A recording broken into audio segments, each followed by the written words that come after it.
بسم الله الحمد لله والصلاة والسلام على رسول الله صلى الله عليه وسلم.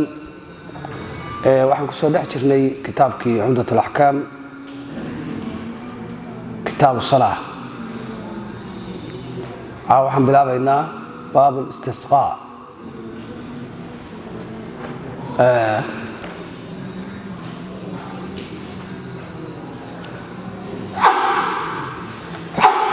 istisqa hada waa akhrnay ya kan laga bilaabaya.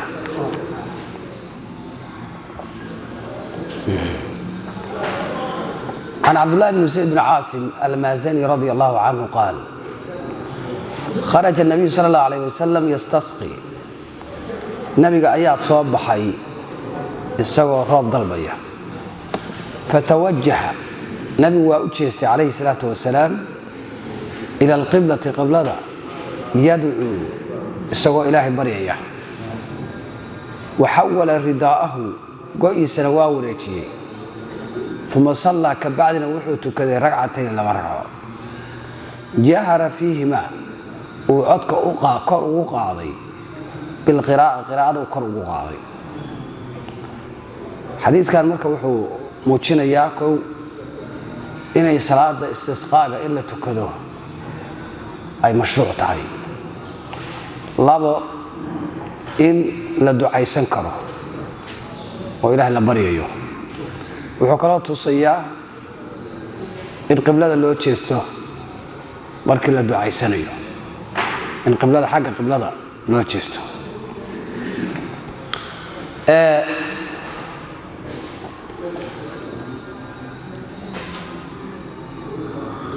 الحديث الثامن والأربعون بعد المئة.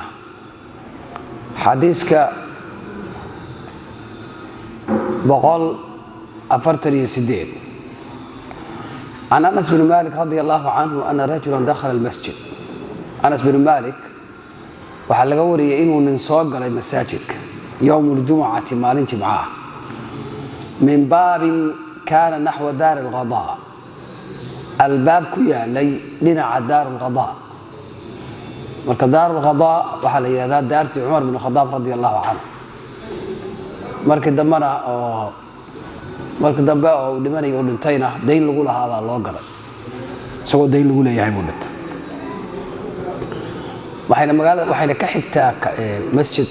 nabiga sallallahu alayhi wasallam Madiino dhanka galbeedka bay ka xigtaa. wa rasuulka ilaahay ayna markaas qaa'im waa taagnaa yakhdubu wa khudbaynay. nabigu alayhi salaatu wasalaam isagoo taagan ayuu khudbaynayay markii ninkaasi soo galay.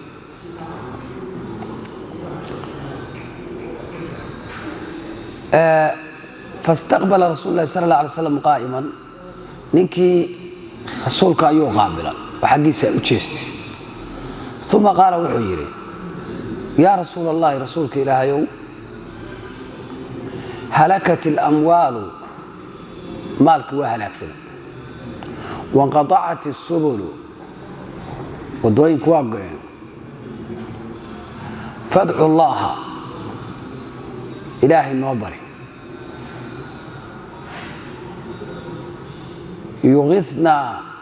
يغيثنا هنا ورابيه إلهي إنه رب نصيه noo bari.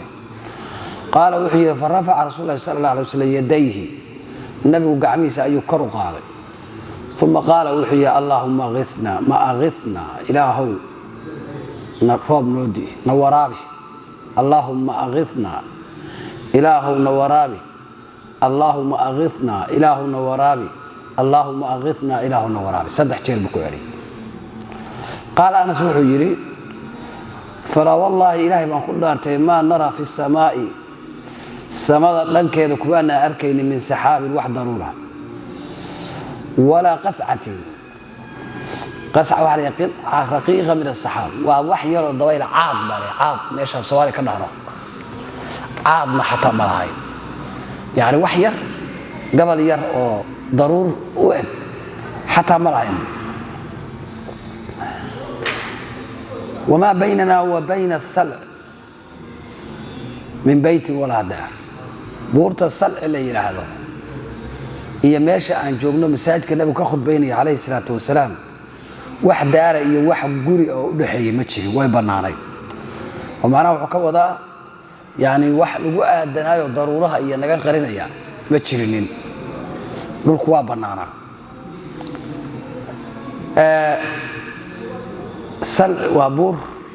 dhanka galbeed kaga taala madiino qaala wuxuu fadalacat min waraa'ihi buurta salci gadaasheeda waxaa ka soo baxday saxaabatu daruur mithla turus sida gaashaanka oo kale ah falamaa tawasadat markay samada bartankeeda markay istaagtay warqad daruurtii yar tahay intasharat way fiday way kala baxday uma kadibna amdarat roob bay soo daysay biyay soo daysay waa da'day qaala wuxuu yidhi falaa wallahi ilaahay baan ku dhaartay maa ra'ayna shamsa qoraxda maana arag sabtan ilaa sabtidii kale wuxuu ka wadaa jumcada maalinkaa nabigu khudbaynayo oo ilaahay baryey roobkii bilowday iyo daruurihii bilowday jumcadeedii kale intay dhaaftay ilaa sabti maalintii dambe oo sabtida dambe yani 8 beri baa roob iyo waxaa nahayey iyo daruuro iyo cirki baan arkayn qaala wuxuu thumma dakhala rajul min dhalika albaab nimba albaabka ka soo galay fi aljum'ati almuqbila jumcada ku xigtay ayaa nin albaabka ka soo galay waxaa rasuulullah iyadoo rasuulka ilaahay sallallahu alayhi wasallam qaa'iman uu taagan yahay oo yakhdubu an-naas dadka uu khudbaynayo fastaqbalahu qaa'iman nabigu asagoo taagan soo aaday oo isku soo aadiyo la hadla oo faqaala wuxuu yiri yaa rasuulullah rasuulka ilaahay halakat al-amwal maalki waa halaagsamay wanqata'at as-subul wadooyinkiina waa go'een markii hore xoolo baqtiyay iyo abaar iyo gaajay la go'ayeen haddana maxay loo go'een biyo iyo dhiiqo bay loo go'een wanqata'at as-subul wadadiina waa go'day fad'u allaha ilaahay noo bari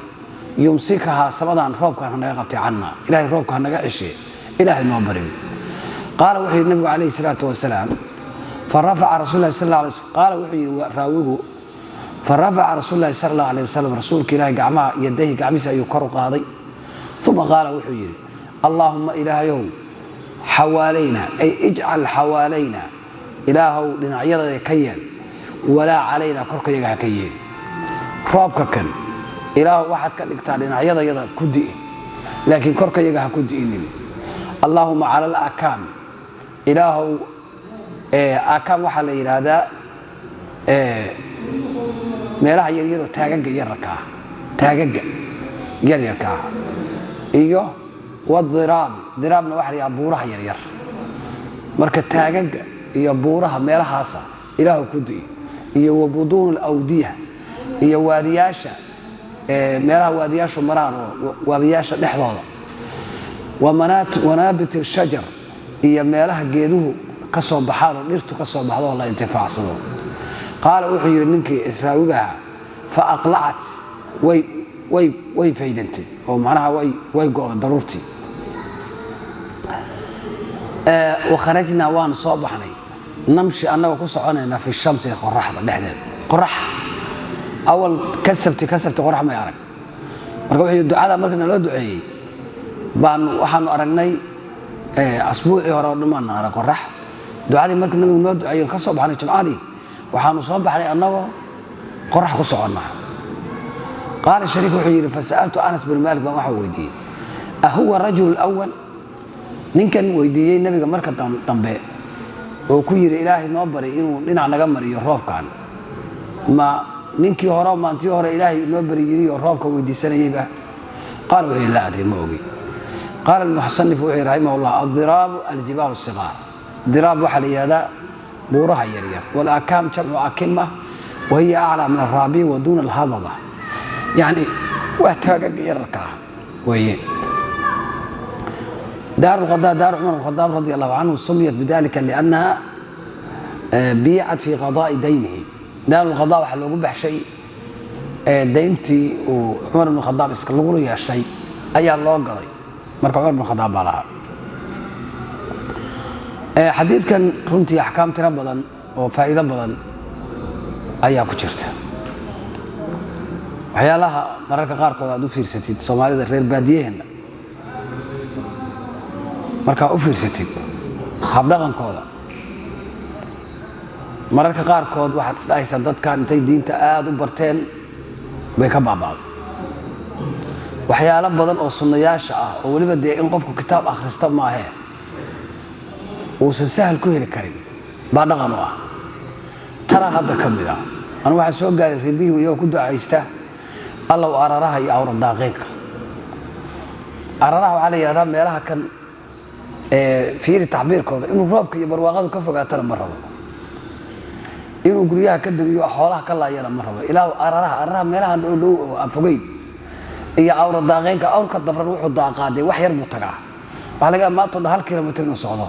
ama 2 kilomitir marka meel xoolahooda soofkooda ka gaaro waxyaalaha ku tusaya way dadkan wadsaykh rabtaa ku gaartay waliba sunnadu inay aad u gaartay waxa kamid ah dhaqamada reer miyigeena oo ku xaar miyiga caadiga aan qof aan kaad iyo waxa diinba aqoon ba waxay aaminsan yihiin oo dhaqan ahaan u aaminsan yihiin cuntada in lagu neefsan bay aaminsan yihiin waxay aaminsan yihiin daqsiga in markuu weelka ku dhaco in la dhumbiyo كل واحد صدّن وواحد صنّع معه واحد إسكيمد واحد كنت سيصدّق المركة إن الدين تواهرة أي سفر عنه لحق الشيء لكن واحد استيى الدولة دي يكون يستياشها مركة يمادين بقى مضى وحفر رمضان لك لا دقالها مركة آدنا ولا عتباه اللهم حوالينا ولا علينا إيوه الله أررها إيا أورا داغيك واسكو معي وحديث كان لفتك يسوي حديث كان مركة waxyaalaha oo laga faa'iideeyo waxa kamid ah qofka khatiibka ah in la hadli karo isaguna uu hadli karo hadda koor ma qaayna soo marnay tahiyatul masjidka soo marnaa maleynaya marka tahiyatul masjidka ka hadlaynay in baa masaajidka soo galay markuu soo galayna nabigu wuxuu ku yiri ma tukatay tahiyatul masjidka ninku wuxuu ku yiri ma ya rasuulullah istaago ku yiri marka hadalkaas la isdaafsanay wuxuu dhacay intii nabigu khudbada u taagnaa lidalika qofka imaamka masaajidka khudbaynaya waxa u banaan inuu munkarka nahiyo wixii khaldan inuu joojiyo oo dadka la hadli karo qofkii uu imaamku la hadlana imaamku uu la hadli karo xadiiskaas intaas laga fahmaya xadiiskan hadda aan dul taaganahay waxa laga fahmaya imaamkii oo isagu aan bilaabin kii hore imaamka bilaabay كم عن كفى بينا قفكي مأمومك هذا بلابي والنبي الله اللي وحكي له دعاء ولذلك علماء واحد هن حديث دن عام لقى الله يو إمامك والله اللي كلا سو خبره كتير فمن قفكي الله والله بلي من هل كان مسوق ريسو وحكى له كفى بيا خطبة أيضا اللي كتيره إن للدعاء كره والرمضان الخوف للضرب كره iyadoo salaad roobdoon la tukan oo macnaha inay ku banaan tahay roobdoonku dhowr nooc way ilaahay in la bariyo siyada la bariyo qofka guriyaha iyo markii la joogo ilaahay la bariyo laba khudbooyinka iyo salaadaha dhexdooda ilaahay lagu bariyo saddex in loo baxo salaad oo salaadan aanu naqaano marka tani waa qayb kamid ah waxa kamid ah raf'ul yadayn fi ducaa وعلى هذا إن دعمها مركز الدعاء السنة يكر له قاضو ومتواتر وعلى هذا حديث كأي ورثه أي وريان دad ka badan dad aan beenna isku waafaqi karin tira badnaantooda iyo kala noocnimadooda isla markaasna aanay si sudfa been uga wada dhici karin يعني مثلا دادان اسقون اما اسكو مستوى اهين معلم جامعات wax ka dhiga sheekh masaajid wax ka akhriya askari maxaa ka oday nabadoon ah islaan dadkaas kala duwan oo aan meel isugu iman karin ama dad tira dhaaf ah oo 70 qof 60 qof 50 qof dad tira badan oo 10 iyo wax ka badan marka ducada in gacmaha kor loo taago waa mutawaatir waxa laga wadaa mutawaatir متواتر وحو قيب سوال لبو حديث كدات ترى بدل متواتر waxa laga wadaa xadiid xadiis dad tiro badan ay wariyeen marka laba u qaybsamaa mutawaatir macnawi iyo mutawaatir lafdi inuu xagga lafdiga mutawaatir ka yahay iyo inuu xagga macnaha mutawaatir ka yahay haddii marka xadiiska lafdigiisa asxaab tiro badan ay wariso oo taabiciin ka sii wariyaan ilaa kitaabada lagu soo qoray intaasaa loo warinayay mutawaatir lafdiga la yidhaahdaa haddii macnihiisa lafdiga ma aha macnihiisa uu meelo tiro badan ku soo arooro oo asxaab badan iyo dad tiro badan ay wariyaanna waxaa la yidhaahdaa mutawaatir macnawi marka rafcu lyadayn fi ducaa waa mutawaatir macnawi mutawaatir waxaa la yidhahdaa xagga xoogga iyo xujanimada qur-aanku ku xigaa yani axaadiista waxaa ugu xoog badan axaadiista mutawaatirka ah waxaa ku xiga kuwa bukhaari iyo muslim wariyeen waxaa ku xiga midka bukhaari keligii wariyey waxaa ku xiga kan muslim uu wariyey waxaa ku xiga kan bukhaari calaa shardi lagu wariyey bukhaari iyo muslim shardigooda lagu wariyey waxaa ku xiga kan muslim bukhaari lagu wariyey shardigiisa kabacdina kan lagu wariyey calaa shardi muslim kadibna axaadiista sunantu ay wariyeen baa kusoo xigta marka mutawaatirku xagga darajada iyo xoogga wuxuu ku xigaa qur-aanka wuu ku xigaa marka rafcu lyadayn fi ducaa waxay ka mid tahay wuxuu ka mid yahay axaadiis badan baa kusoo aroortay waa mutawaatir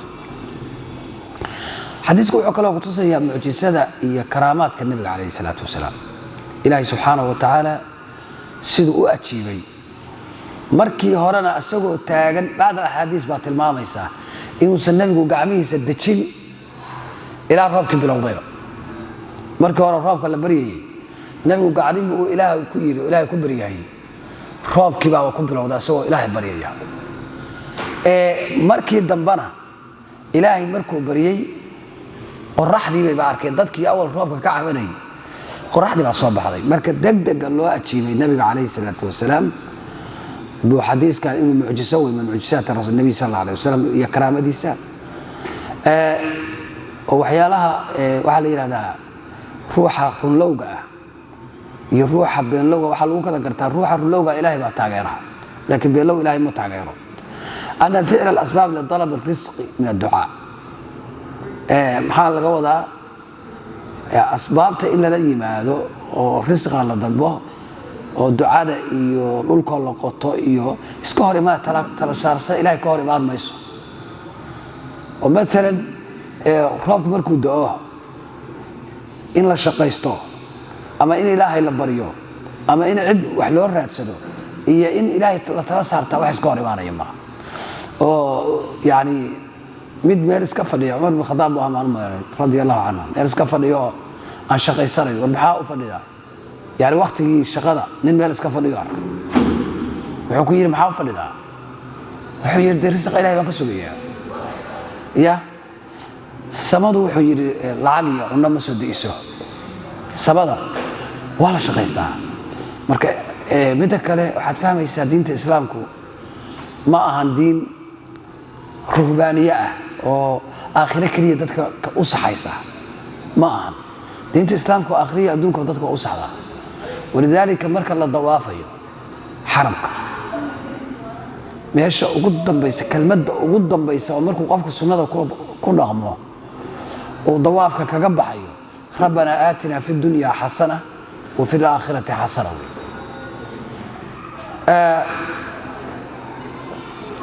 oo sabay ku imaanaysaa qofku markuu dawaafayo waxaa la rabaa ruknulyamaaniga qofka horta dawaafka wuxuu ka bilaabaa xaj alaswadka isaguna ku dhammeeya waxaana sunno ah marka rukni yamaaniga waa rukniga ku xiga 4 tiir bay leedahay kacbadu kan xaj alaswadka ku xiga wey oo ka horeeya yani marka saa bidixda loo soo wareego intaan xaj alaswadka la gaarin midka la soo marayo marka kaa la marayo ilaa iyo inta salaada inta dawaafka laga baxayo rubna xaj alaswadka la gaarayo inta u dhaxaysa waxaa sunno ah in lagu ducaysto rabbanaa aatinaa fi dunya xasana wa fi laakhirati xasana qofkiina salaada wuxuu ka baxayaa isagoo rabbanaa waxaan leeyahay dawaafkii wuxuu ka baxayaa isagoo ducadaas akhrinaya marka xaajir aswadka marka aad marayso ducada aad ku ducaysato waa ilaahu adduun iyo aakhira waxaysi wax khayr qabaysi ma aha macnaheedu inaad tiraahdo ilaahu aakhira kaliya waxaysi marka aakhiraduna adduunkuna waa meesha beerta aakhira laga tabcaw waxaynu adduunka shaqaysano waa aakhirada ka horeeya xumaan iyo wanaagba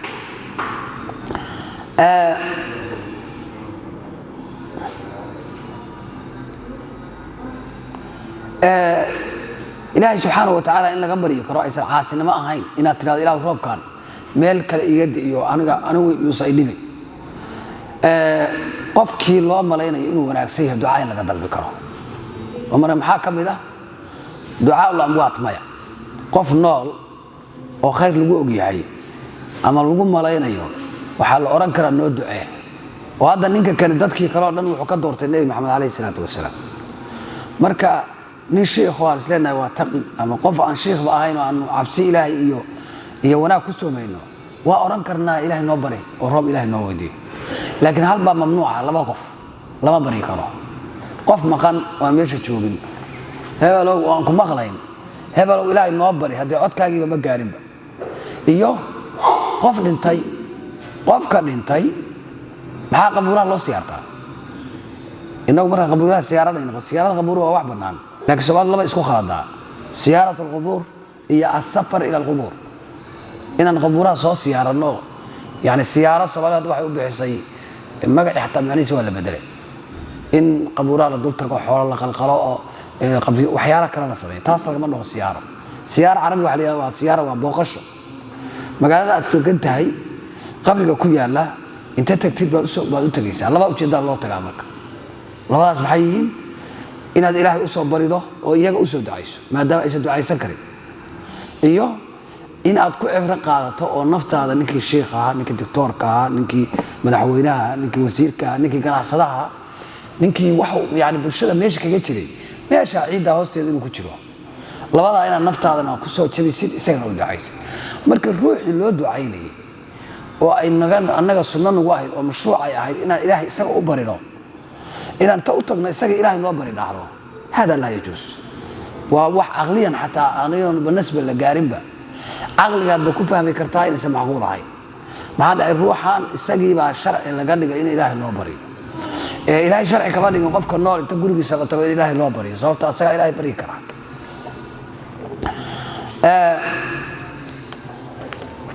waxyaalaha marka halkana khaldan waxaa iyadana la isticmaalo waxaa ka mid ah dadkeena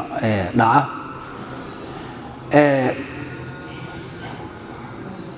qof yani wajig in la yiraahdo ilaahu hebel wajigiisa kugu bareena ilaahu hebel wajigiisa baan kugu bareena ilaahu hebel qofka isagoo nool ilaahay i bar waa la dhihi karaa ilaahayna toos waa u baryi kartaa laakiin inaad samayso waa sidoo adiga ilaahay idin dhaxaysa oo tiri hebel wajigiisa ilaah wax igu sii iyadaan lama ogola baabu salaat alkhawf halkan waxaan ka gelaynaa salaada cabsida sida loo tukado ka jihaad lagu jiro dagaal lagu jiro yani qofku wuxuu ka cabsanayo waxa uu u baahan yahay inuu iska ilaaliyo markii lagu jiro sida loo tukanayo الحديث 49 بعد المئة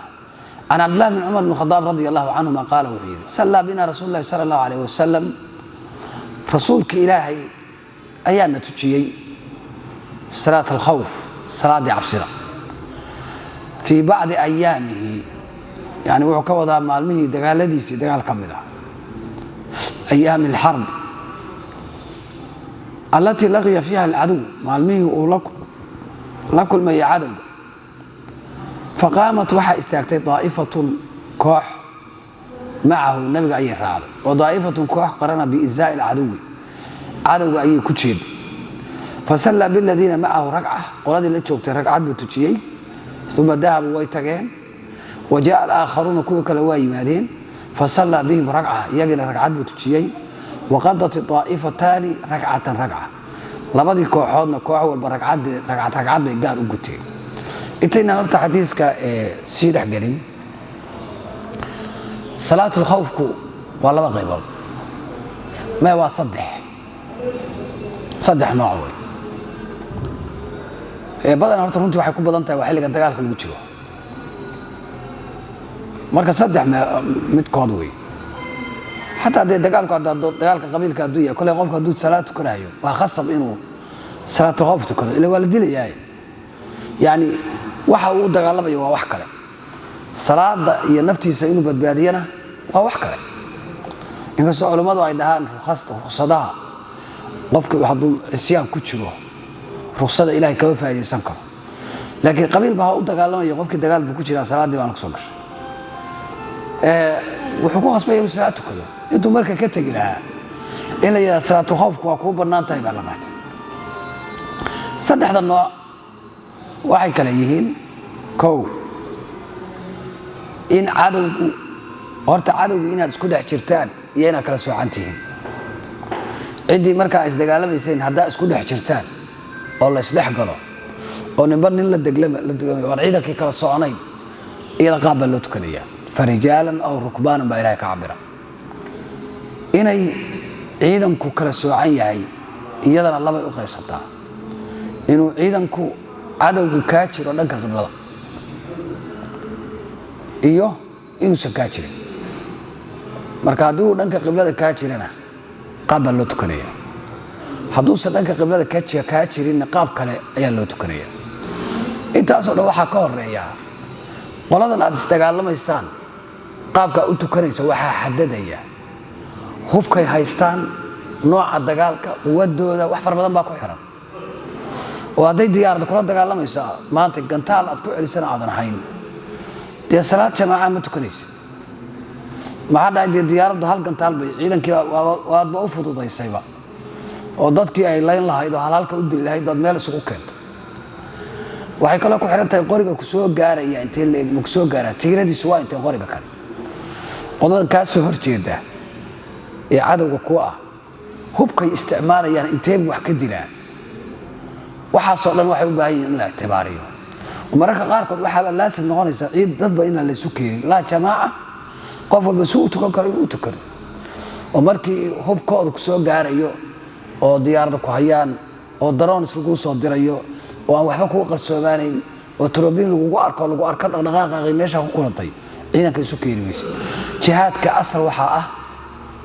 in dadka naftiisa la badbaadiyo adaguna la iska dhaasho ee jihaadka hadafkiisu maaha dadku inay leedaan oo dadka la baabi'iyo maaha hadafka jihaadku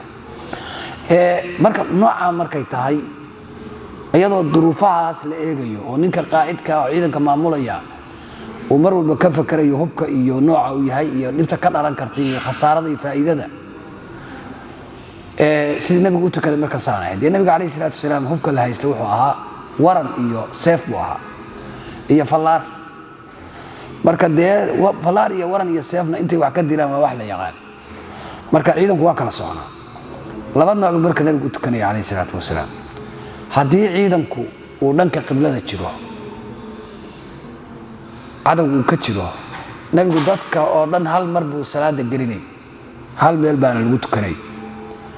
laakiin waa la kala qaybinaya laba guruub baa laga dhigay marka salaada la xiranay waa la wada xiranayay waa la wada rukuucayay ictidaalka waa la wada sameynayay halkaa marka la gaaro ayaa la kala qaybsamay qaybna nabigii la sujuudaysa calayhi salaatu wasalaam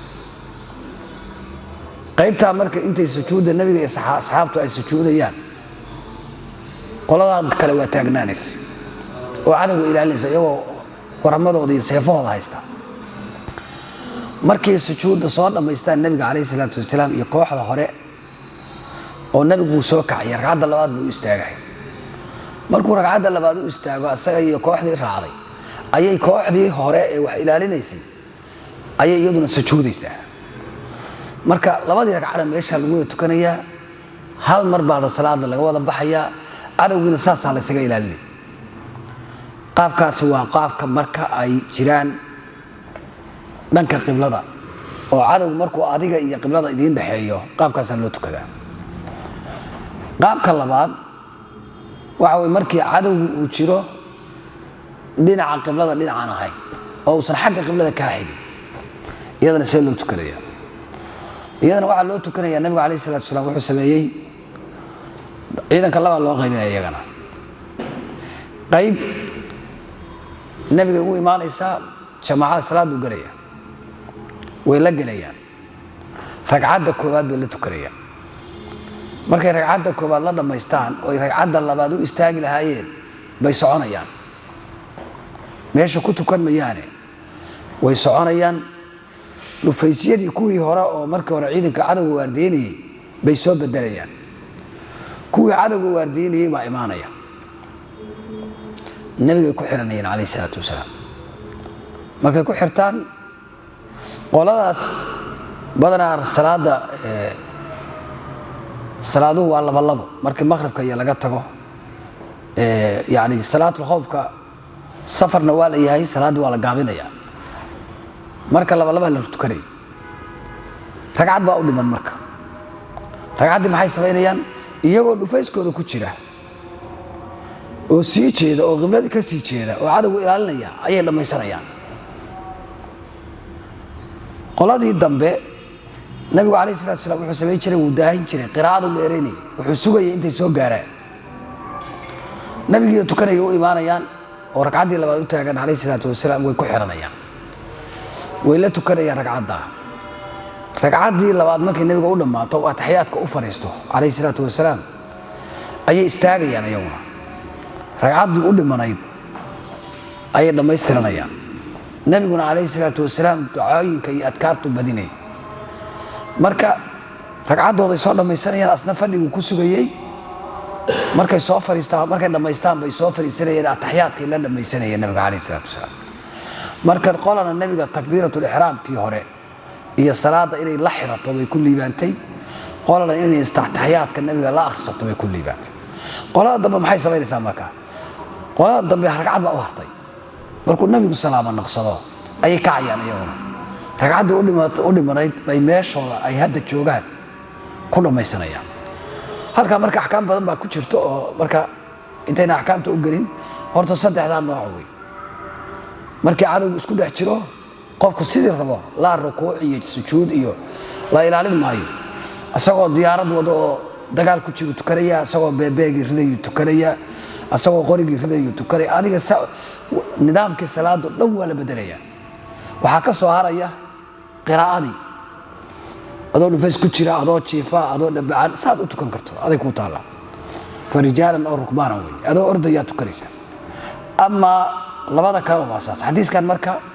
idinkaa sheegi doona noocuu yahay can cabdullahi bni cumar bn khadaab radi allahu canhuma qaala wuxuu yidhi sallaa bina rasuul lahi sala allah alayh wasalam rasuulkii baa na tujiyey salaat alkhawf salaaddii cabsida ayuuna tujiyey fii bacdi ayaamihi maalmihiisii allatii laqiya fiiha alcadow ayaamihii uu cadowga la dagaalamaya xilliyaduu cadowga la dagaalami jiray xilli ka mid ah ayuuna tujiyey qaabkii marka sharaxaya ay tukadeen faqaamat waxaa istaagtay daa'ifatun koox macahu nabiga koox baa la gashay salaadii wa daa'ifatun koox kalena biisaa'il cadowi cadowga hortiisa ku-aadkiisa ayay iyaguna ay isku aadiyeen oo cadowgu ay difaacayeen fasallaa nabigu waa tujiyey biladiina macahu kuwii isaga la galay salaada oo la xirtay rakcatan hal ragcad buu tujiyey uma kadabacdiina dahabuu way tageen wajaaa alaakharuun xaggee bay aadeen guryahoodii bay aadeen ma aha uma dahabuu maxaa laga wadaa cadowgii bay wejigiisa hor istaageen oo difaaceen wajaaa alaakharuuna kuwii kalena waa yimaadeen oo kuwii hore markii hore cadowga ku sii jeeday fasallaa bihim nabigu waa tujiyey iyagana ragcatan waqada daa'ifataani labadii kooxood waxay dhammaystirteen ragcatan ragca qolo walba ragcaddii u hartay ayay dhammaystirteen noocaan marka waa noocee idinkaan idin weydiiye ma noocii saddexdii nooc ma noocii isku dhex jirayba ma noocii qiblada xigayba ma noocii qiblada ka leexsanaaba ya kuwaan ma kuwii cadowga qiblada kaa jiraya mase waa kuwii kale ma aha umaydnaa fiirsan waa kuwii cadowga kaa dadbanaa kuwa cadowga qiblada markuu cadowga qiblada kaa jiro laba kooxood oo kala haraysa maaha hal mar baa salaada la wada gelaya waa inagoo hadda niri oo kale intaynu salaada wada galnay tiirkaana ilaa tiirkaas inta tiirkaa ka sokaysa imaankaa la sujuud inta tiirkaa ka dambaysana intaa sujuudda annaga imaanku soo dhammaysanayno ha taagnaato kooxdaas waa saas laba kooxood oo macnaha kala baxsan ma aha salaada isku mar bay xiranayaan waxay ku kala duwanaanayaan keliya waa sujuudda inta la sujuudaya bas baa qolada nabiga la sujuudaysay qolada sugaysay qoladan laakiin ma aha qoladan waa qoladii ka dadbanayd qiblada oo nabigu calayhi salaatu wasalaam baa qaybi la tukatay ragcad inta iyagu ragcadda la tukanayeen kooxdii kale cadowgiiba difaacaysay oo waardiye ahayd markii nabigu ragcaddii dhammaystana kooxdii cadowga difaacaysay baa timid kuwaana daba maray oo bedelay marka waa kooxdii ka dadbanayd الحديث حديث كان مركه horta waxyaalaha cajaa'ibka oo muujinaya waxa kamid ah kow salaada jamaacada ahmiyada ay leedahay horta salaadu ahmiyada ay leedahay laba hadana jamaacadu ahmiyada ay leedahay maxaa dhacay salaadii horta lama deyn aqalgeena caadiga waxaan oran lahayn ilaahay baynu u tukan jirnay ilaahay baynu u dagaalamaynaay aynu iska dagaalano salaada iska deynay ma lahayn salaada lama deynayo hada waaxid laba cudurdaar kaliya ay leedahay maxay leedahay hurdo iyo ilmaan iyagana marka la xusuusto uma la tukan karaa kan labaad oo ka sii cajiibsan waxa weeye jamaacada in la tukado oo haddii jamaacada salaada dadka jihaadka ku jira oo dagaalamaya laga cafin waayo taynoo guriyana jiifna miyaa layna ka cafinaya yani waxay ku tusaysaa ahmiyadda ay jamaacadu leedahay qodobka saddexaad oo muhiimka waxa weeye sida shariicada islaamku ninkan mujaahidka ee dagaalka ku jira sida loo ilaalinayo naftiisa maxaa dhacay hadafku ma aha in dadku leedaan oo janno helaan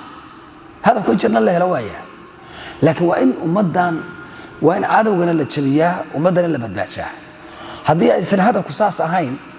waxaa la fasixi lahaa dee in salaada la iska geli lahaa oran la waran la-anne yaa kulligan hala yalaayee oo jannada aynu galneen ina geliya salaada la oran lahaa annagoo salaad ku jirna walidaalika qofku tahawurka iyo intixaarka lama ogola jihaad kastoo aad ku jirto adoo janno doona haddana waa inaad naftaada badbaadisaa ee ma ahan inaad tiraahdo ummadan waxa way kulligeed hal halaago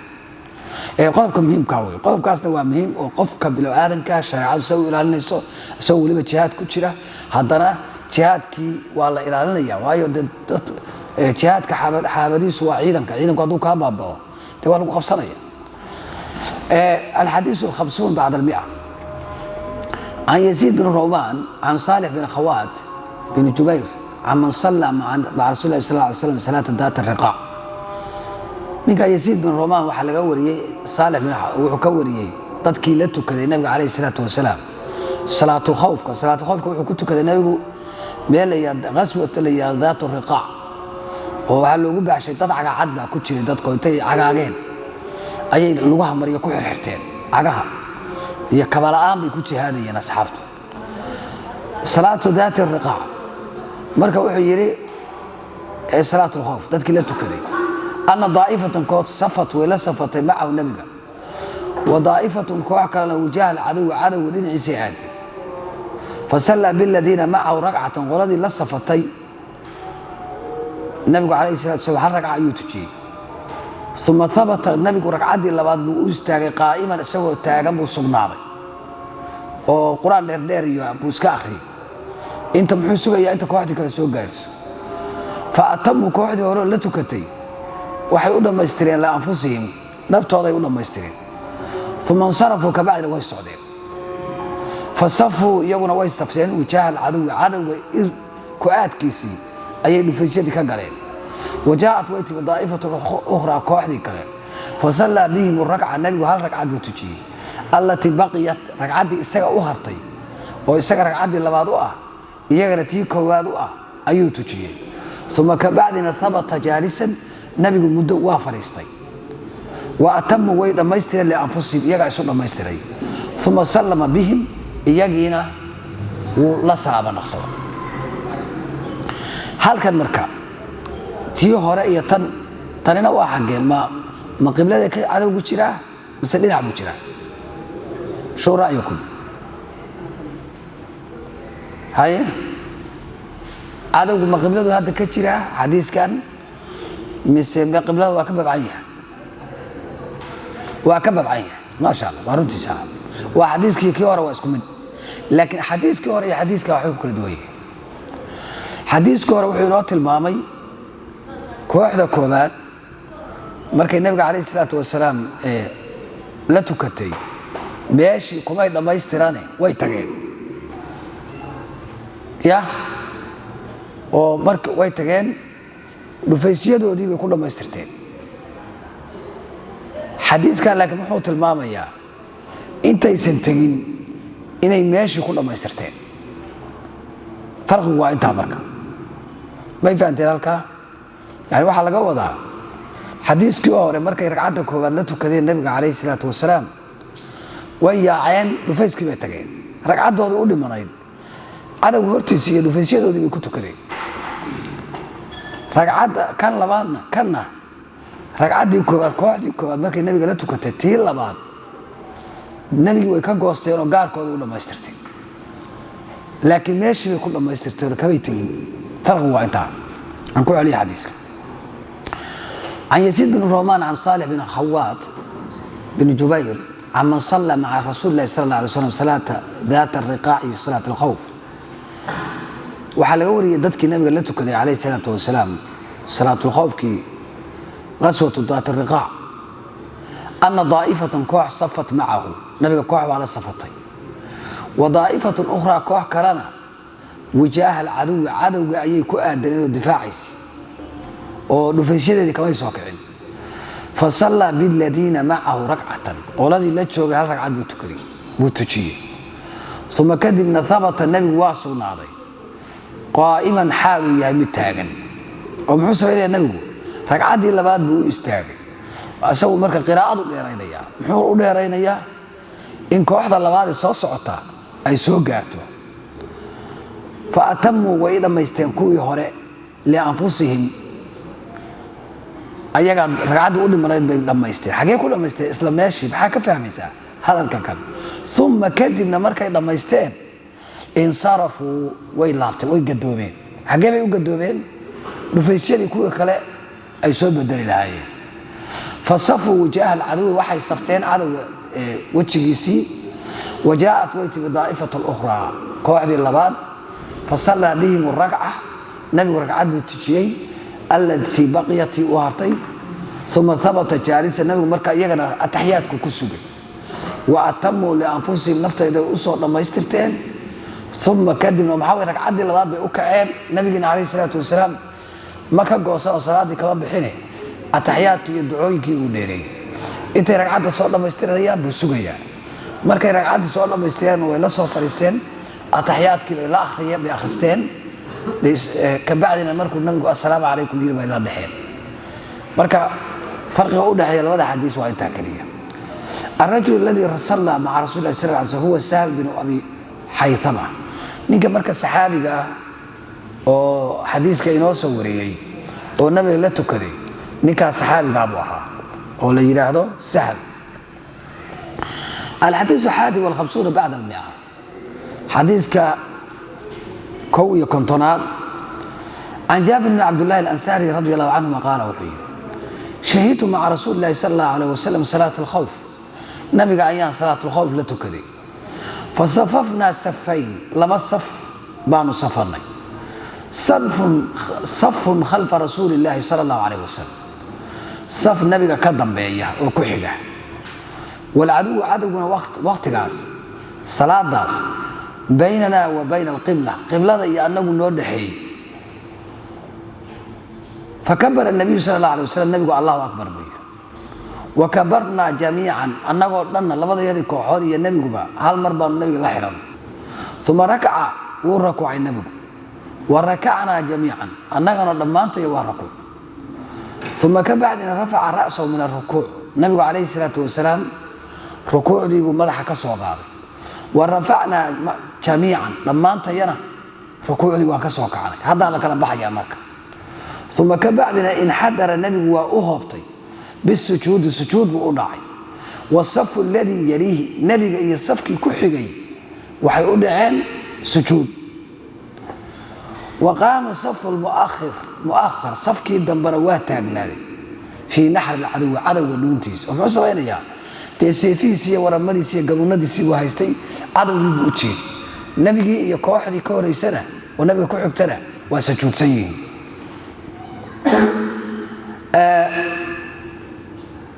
فلما قضى النبي صلى الله عليه وسلم السجود نبي مركو سجود صار مايستي iyo wasfu alladhi yalihi nabiga iyo safkii ku xigay markay sujuud dhamaysteen in hadara saf al-mu'akhkhar safkii labaad ee gadaale ayaa markaa sujuud u hoobtay bisujuud fasajadu way sujuudeen thumma salla an-nabiy sallallahu alayhi wasallam thumma sallama an-nabiy sallallahu alayhi wasallam nabigu wa salaam naqsaday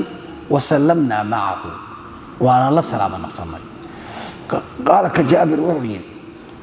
كما يصنع حرصكم هؤلاء بأمرائكم سيدا وارديين وصليه أمراء وإلاليه ذكره مسلم بالتمام وذكر البخاري ظرف أنه صلى صلاة الخوف مع النبي صلى الله عليه وسلم في غزوة السابقة غزوة ذات الرقاع حديث كان مركا كورما عدو حقيقة لا عدو دي حديث كان الشيء wuxuu u dhaxeeyaa qiblada iyo nabiga asxaabta kaleey salaatu wasalaam waa nooci labaad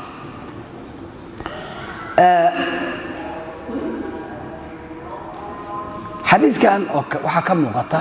dhanka kale hal ragcad in la tukaday ولذلك بعض العلماء waxay dhaheen salaatu al-khawf sideedaba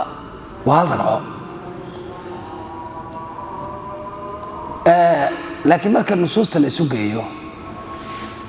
qofku markuu wax warinayo waxa laga yaabaa inuu tafaasiisha uu xoogga saaray macnaha inuu ka wado labadii ragcood saasa ku dhamaysanay kadib nabiga anagu waa salaam naqsanay marka sida laakiin xoogga badan waxa weey salaatu khawf laba ragca in la tukado طبعا salaada maghribka iyo iyadu waa ka duwanta inta badan xilligaas maghrib habeen la isma weerari jirin ومقدم dadku mandaar leeyli iyo ma la haysan qalab habeenka wax lagu arka iyo toob iftiin badan iyo waxa lama haysano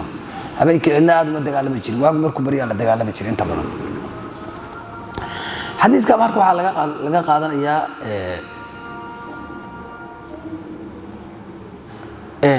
qaabka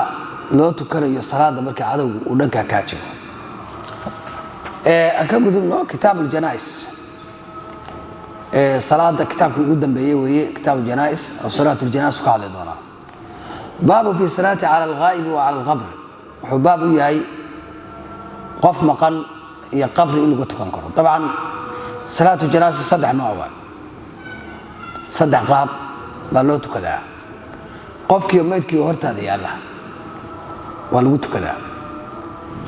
ميت كقبر جيس انت الله تبع سوى الله على الصي إنه قلت كذا وعلى الصبين كلام isagoo maqanna waa lagu tukan karaa saddexdu nabiga ka dhacday kaleey salaatu wasalaam sida mashhuurka ay u badnayd waxa ay nabiga in janaasa loo keeno hortiisa la dhigo oo lagu tukado waxa jirtay ruux marna riwaayadaha culimada qaarkood ay dhahaan gabar buu ahaa qaarna ay dhahaan nin buu ahaa marka wuu dhintay madiina ku dhintay nabigu ma ogaan kaleey salaatu wasalaam كبعد بوجيه وحياوي قفكي نوعاس هدو غبراي هدو ويلها خون قفكي مساجدك هاجاجي جيري markaas la yiri ya rasuul waa dhintay waana aasna maxaad isoo ogeysiin weydeen buu yiri nabiga kaleey salaatu wasalaam intuu qabrigiisi nabigu waa tagay kaleey salaatu wasalaam qabrigii buu soo tukay suurada saddexaad taas waa tan labaad oo ah in qabri lagu tukan karo daliilka saddexaad oo qof aan joogin magaalada ku dhiman in lagu tukan karana waxa daliil waa Najaashi boqorkii Najaashi Itoobiyaanka ah boqorka markuu dhintay boqorkaas muslim buu ahaa marka nabiga dhimashadiisii malku Jibriil baa u soo sheegay marka nabiga kaleey salaatu wasalaam dadkii isugu yeeray wuxuu yiri ninkaas baa dhintay salaatul ghaib inuu ku tukanayna culimadu marka ku tukashada Najaashi uu nabiga ku tukanay kaleey salaatu wasalaam saddex qowl bay u kala qaadeen qolo waxay yiraahdeen qof kasta oo qaa'ib ah qolo waxay ka eegeen duruufta markaa jirto waxay dhaheen maadaama nabigu kaleey salaatu wasalaam uusan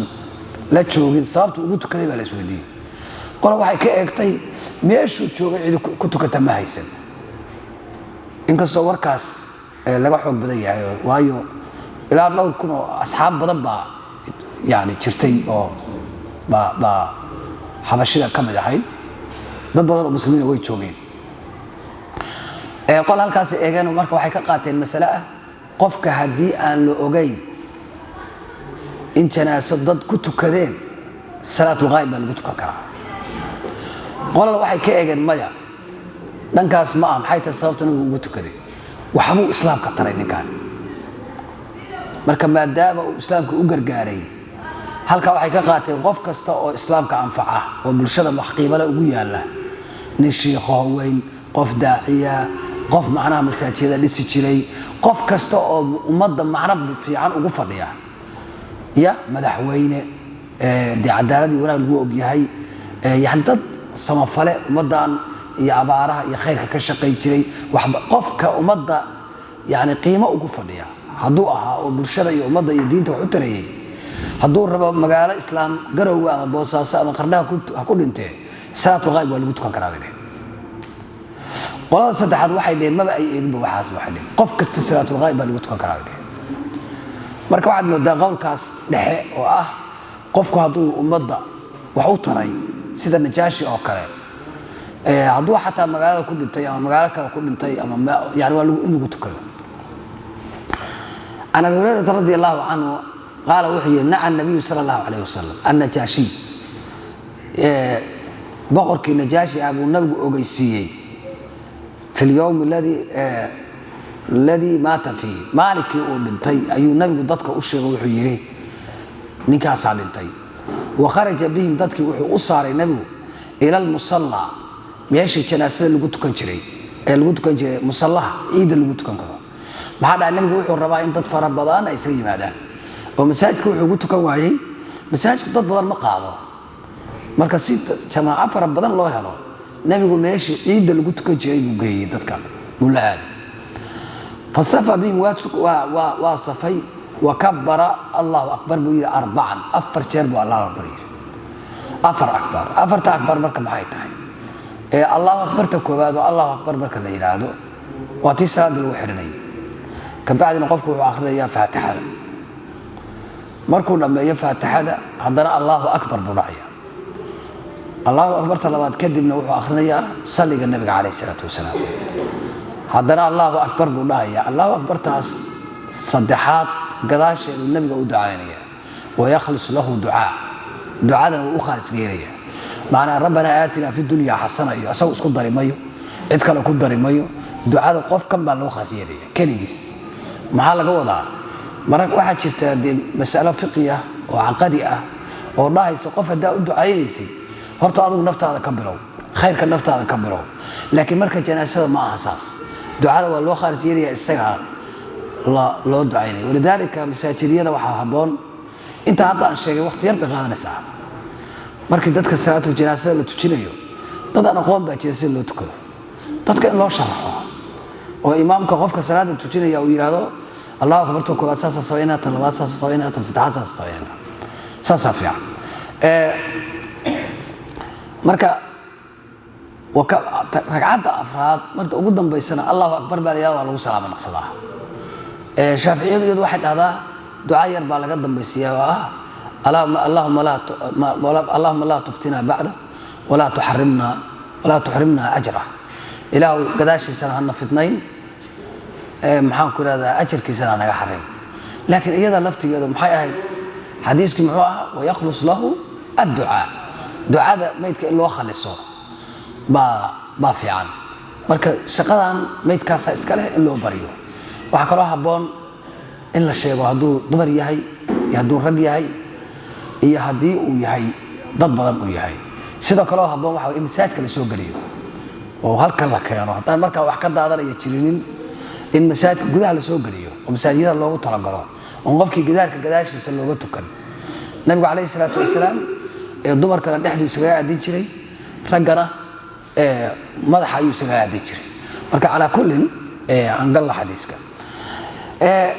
عن جابر رضي الله حديث السادس والخمسون بعد المئة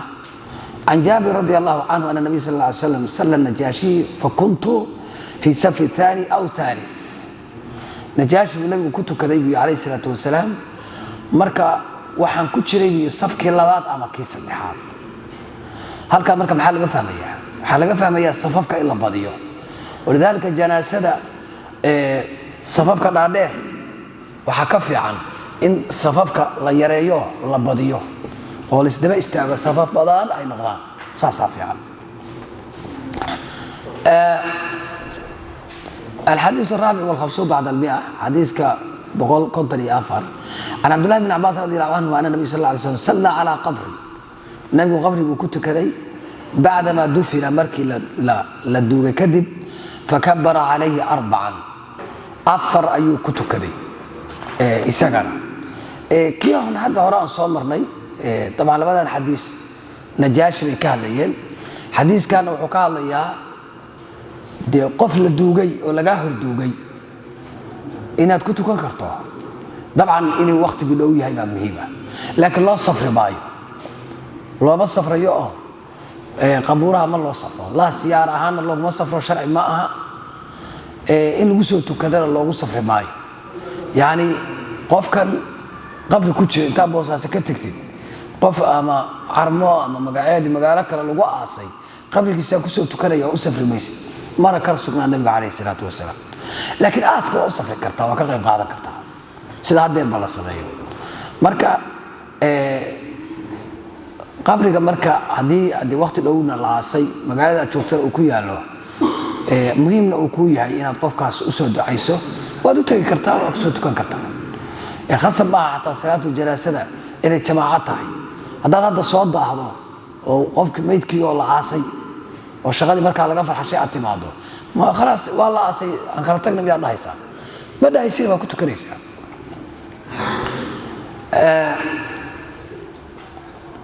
باب في كفن عن عائشة رضي الله عنها أن رسول الله صلى الله عليه وسلم كفن في 3 أثواب النبي عليه الصلاة والسلام وحا لغو كفن 3 مرات يمانية أو يعني مريها يمن تلو نسبية معناها مريها يمن أي سميسوي نسجت في اليمن سحورية وعلى جودة نظيفة وعدد لا تكون إلا من قطن كان سميسن كتن كان سميسن أيا القاسي ليس فيها قميص ولا عمامة قميص هي عمامة منا مراحي كمتشي يعني عمامنا لو محرين خميسنا لو مقرين صدح قو أيا lagu aasay nabiga kaleey salaatu wasalaam marka saddexda go'mo waajib baa misama ma waajib ma hal maro qofka in lagu duubo ba waajib ah shirkiisa qarinaysa inay cusub tahay iyo inay caddaana waajib ma laakiin way fiican tahay inay caddahay oo nadiif tahay laakiin haday duugtaana waa lagu duugi karaa haday midabaleedana waa lagu duugi karaa laakiin inaga Soomaaliya waxaan u qabnaa mid cad inay laasim tahay waxa arkaysaa magaalada kafan waa laga waayay waa lagu rafaadaya qoys caadiga oo sariirta u saarnaa u soo qabo ku duur hadii aan mariyo lahayn way banaantay wax mushkilada ma laha وعن معضية الأنصارية قالت دخل علينا رسول الله صلى الله عليه وسلم حين توفيت نبي مركي بنت زينب وهذا ونشر حديث كهره رجع مريها اللي قدوه مريها سوا صدح مركا لا كامل يليه مركا واجب كليه حدودي صلى الله عليه وسلم هل مرا كفرا وانا سيده هذا نوع استعماله بس لبا waa ka badinaa yahalli bar qolaba waasi gabdhaha marka maxaa lagu duugaya باب في صفة تغسيل المرأة وتشييع الجنازة حديث كان ku saabsan yahay dumarka maryaha lagu aasayo sida loo aasayo isoo loo dhaqayo عن معضية الأنصارية قالت waxay tiri دخل علينا رسول الله صلى الله عليه وسلم رسولك baa noo soo galay حين توفيت بنت زينب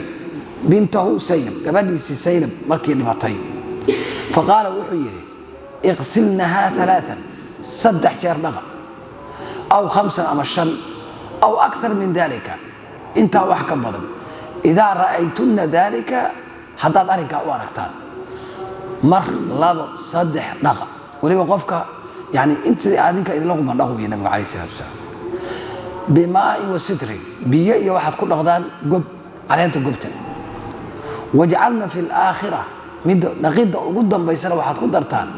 كافورا اتقون كافور بالي هذا وعدين والاستعمال أو شيئا من كافور أما الشيء كافور واحد قول فإذا فرغتن مركات ضميسان فآذنني إسوء قيسية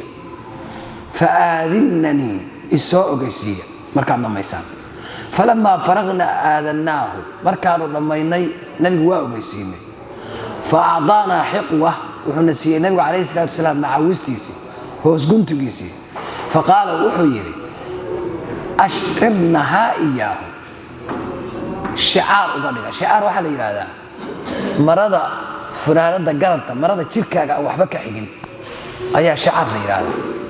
مرك النبي محمد عليه الصلاة والسلام هو سكنت قيقا كخص مريا حكري شركة ذا يسقى كل شيء ومعناها كو كفنا معنا النبي عليه الصلاة والسلام وحرم بركة إن إلهي سبحانه وتعالى وقدم بدافع وبركة سنة marka shuyuukhdeena iyo muriidiinteena go'ayaashooda ma isku aasayna ma barakaysanayna maya arrinkan nabigu khaas u yahay calayhi salaatu wasalaam wax ma aha wadaad kasta iyo dadkoo dhan u furan iyo aabba kasta inuu dhahayo gabadhiisa inaad baaduu ka dambi badan tahay dhici karta marka nabigu calayhi salaatu wasalaam wuxuu u samaynayaa in ilaahay ugu dambi dhaafo oo nusuus fara badan oo waxaa jirta ku soo aroortay nabiga in la barakaysan jiray weesadiisa la barakaysanayay عندوتيسا لا بركيسانيي ديدكيسا لا بركيسانيي waxyaalo fara badan baa la barakeysanay waxa soo dhan marka yani oo fi riwaayat aw sab'an marka nabigu 3 4 5 ila 7 gaarsiiyay tira witri aan lagu wadaya waqala wuxuu yiri ibdaana ku bilaaba waqaafka loo dhaqayo qofka bima yaaminiha midigyadeeda wa mawaadiic alwudu' minha iyo meelaha laga weesaysto qofka marka see loo dhaqaya runtii in la barto qobmeydka sida loo dhaqo waa arrin muhiim ah waxaan garanayaa bari anagu xamar joogna baa qolo ninka dhint habeen 8 saac 7 saac meelaha noo dhalinyarada meelaha iska soo jeejeednay marka si kasta ilaa 100 nin dad ku qiyaasay 80 ilaa 100 baa isu yimid hal nin oo garanaya sida meydka loo dhaqo waa laga waayay markii dambe anaaba u gargaaray oo macallin quraanka gurigiisa aan aqaanay oo xaafada ku yaalay baan soo gargaraacno soo kicin marka in la barto sida meydka loo dhaqayo waa arrin muhiim ah wax dhib badan ma aha meydka dhaqidiisu waxay la mid tahay qof masquul galay oo qubays ku waajibay qof qubays ku waajibay oo masquul la galay maxaa laga bilaabayaa masquusha markaa gasho maxaa sameynaysaa waa istijoonaysaa qofka waa loo istijeynayaa kadib marka loo istijeeyana waa loo weesaynayaa kadib marka loo weesanayana waa loo qubaynayaa see loogu qubaynayaa marka dhinaca midigta dhaqida laga bilaabaya oo jeegu qofka u jiifaa dhinaca midigta la dhaqaya haddana waxaa loo wareegayaa isla dhinaca bidixda oo soo jeedka inta dhabarka la aadin kadibna dhabarka midigta waa la dhaqaya kadibna dhabarka bidixda waa la dhaqaya qofkan meydkaana dharka laga xayuubin mayo waxaa la samaynayaa dad baa qabanaya farahana dee golofyo iyo waxbaa gashanaysaa marada hoosteeda qofka ka dhaqaysaa qofkanu biyaha qofka cawradiisa iyo jirkiisa lama ogola in aragtid waxaa laga bilaabaya sida weesada kaamilka qofka waa loo istijeynayaa waa loo luqluqayaa waa loo sandaarayaa dhagaha iyo marka hore haddii wax qashina iyo afka iyo sanka iyo meelaha wax ka socda waa laga dhaqaya waa laga nadiifinayaa kadib baa si caadi loogu weesaynayaa kabacdina sida janaabada aan ugu qubaysano unbaa loogu qubaynayaa wax li badan ma aha wax shida badan ma aha oo wax aad u dhib yar meydku hadee dadku ma cuno dadka qaar baa u qaba meyd haddii taabtaan balaayo ku dhacayso meydku waa dadkoo kale waa qof meyda marka waxaa muhiim ah inaynu naqaan sida meydka loo dhaco waxaan u malaynayaa casharkii waa dheeraaday haddaan dhowr xadiis baa hartay marka insha allah hameenka dambaan raacin doonaa caawa halkaas ku joojinaynaa wabillahi tawfiiq asalaamu calaykum waraxmat ullahi wabarakaatu